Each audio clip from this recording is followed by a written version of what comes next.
What is your name and what office are you running for? My name is Michael JANZ and I'm running for re-election as City Councillor of Ward Papastew. Why are you running? I believe that it's important that we build a more affordable and more welcoming city for all ages, wages, and stages of life.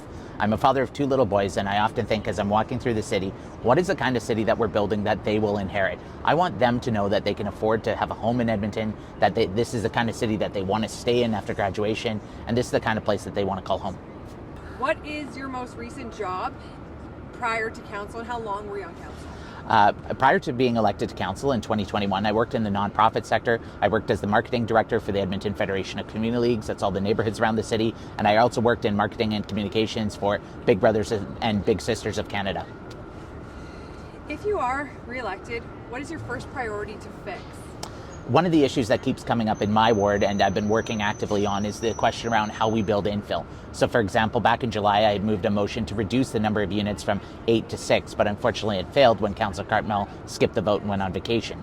I've been working on other changes to infill, such as reducing the size of the infills, the setbacks, making them function better in our neighborhoods. We absolutely need infill, but I think the way we can do it can be a little more sensitive to the neighborhood context, and also place bigger bets and make bigger changes around LRT stations, around downtown, the university, some of the other transit-oriented development areas. There's an example in my ward where we took an old Rona, an old department store that's been empty for 5 years, and it's a huge store, a huge parking lot. Now that's going to be turned into new apartment buildings. We need to think creatively about the land of our city. Our land is our most precious resource, and if we get the development question right, if we get the housing question right, that will generate more tax revenue, that'll lower our property taxes, and it'll help all of us be more prosperous. You may have already answered this, but it bumps up another question from later. What is your stance on infills, and what is the path forward? I think as a city, we absolutely need infill. Infill is really important in how we grow and how we build our city. But when it comes to the neighborhood context, I think it can be done more sensitively. I've been working on this question for a number of years. You can see my work if you go to michaeljanz.ca/infill survey. I've talked about how we need to look at the number of units on a lot. We need to look at how it fits the context of the community. Even things like parking. I live in Garneau, and you can't park on the street in Garneau unless you have a parking pass. So my idea around infill is, if you build a new infill, if you don't provide parking on the lot, you don't get to park on the street. So working on the parking question like that, to try and think about how can we make sure that while we need infill and we need to continue building inwards, not outwards, we can do so more sensitively and mitigate some of those negative consequences. How will you balance fiscal responsibility? With? Well, with the budget. And I see. Like just, yeah, overall, okay, yeah. overall. I thought you meant balance it with like this and this, yeah. I think through this term, we've been faced with some really dire financial consequences as a result of provincial downloading, such as Daniel Smith not paying her property taxes, which is $96 million, an unfair deal that Edmonton is getting compared to Calgary. Calgary gets $140 million to care for the Deerfoot, yet we get $0 to care for the Whitemud and the Yellowhead. There's a number of areas where we're being really affected by provincial downloading. And as a city, that means we as the taxpayers are picking up the bill for more policing, more support around homelessness, just more care and feeding of our roadways. There's a lot of ways that Edmontonians are getting a raw deal, and we really need the province to come to the table and help support us here. And if they don't, that means there's some projects that might be delayed or have to be deferred. There might be service level changes. These are all the results of a very poor situation. We are Alberta's capital city, but we're not being treated like it. We need a fair deal for Edmonton. That bumps up another question. What do you think of the city's relationship with the province, and how should it be? I think we need to make clear to all Albertans that Edmonton belongs to all of us, not just Edmontonians. Edmonton is Alberta's capital city. We should be proud of it. This is how we represent our whole province to the country and to the world.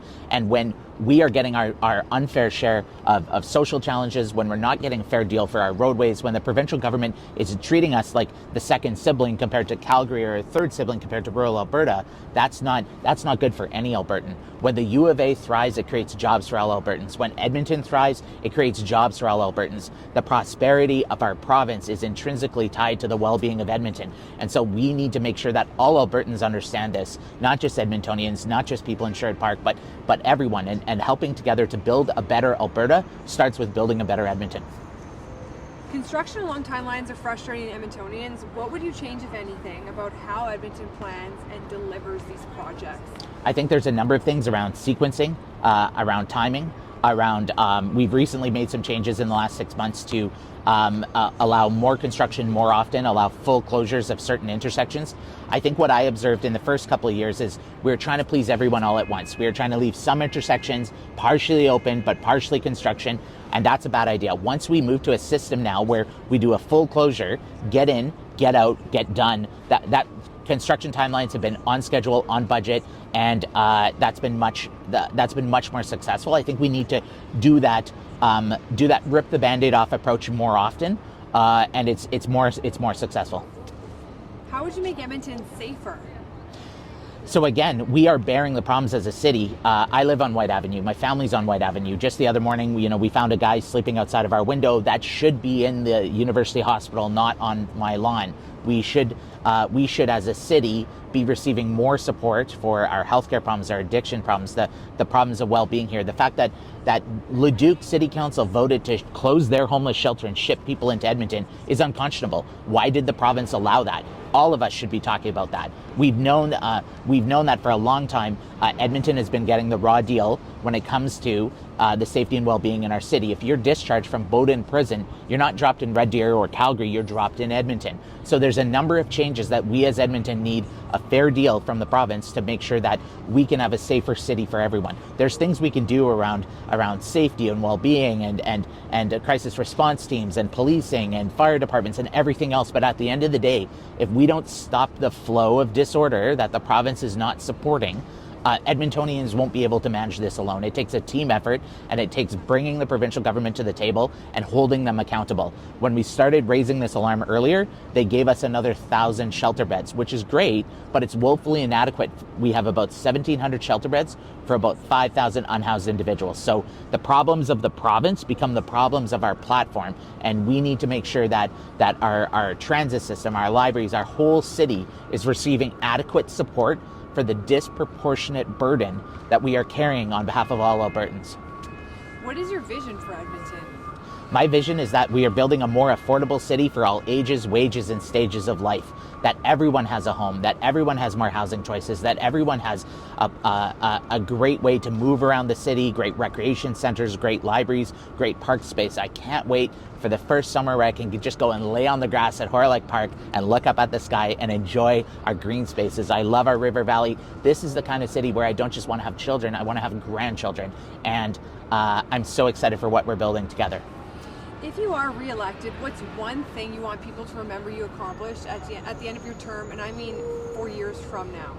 I don't want people to remember me. I want people to remember the work. I want people to walk around and say, I love Edmonton. This is a great place. I love our parks. I love our spaces. We as politicians, we're one in a line of many. We're standing on the shoulders of the people who came before us. It's not about us. It's not about legacy. It is about the projects. It's about the work. It's about building a city where that's more affordable, that's more welcoming, that's more inclusive, that has more transportation choices, that has more optionality for housing. That's the kind of city I want to live in.